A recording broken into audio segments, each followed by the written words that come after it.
Kasus lama yang telah dilaporkan pada tahun 2022 tentang pemalsuan akta otentik berupa akta berita acara RUU BPS nomor 13 tanggal 23 Desember 2020 yang dibuat oleh notaris berinisial YS kini masuk babak baru.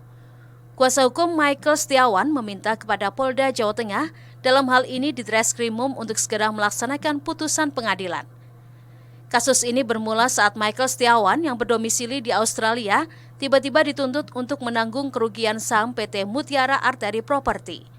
Tuntutan tersebut atas dasar dari pencatutan nama korban yang ada dalam akta otentik yang dibuat oleh notaris YS. Merasa dirugikan, kemudian korban melaporkan pemalsuan surat ke Polda Jawa Tengah.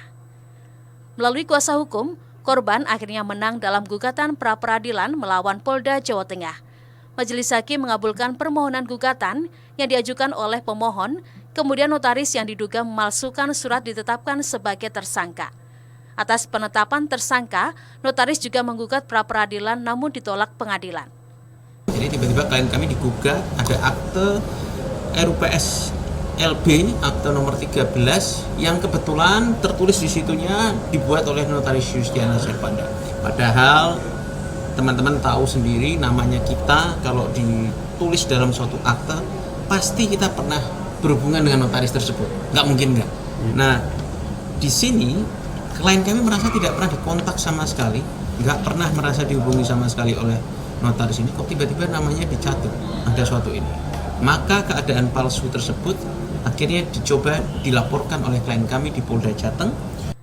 Setelah notaris ditetapkan sebagai tersangka, Polda Jawa Tengah malah mengeluarkan SP3 atau surat perintah penghentian penyidikan yang dinilai tidak sah dan tidak berdasar hukum.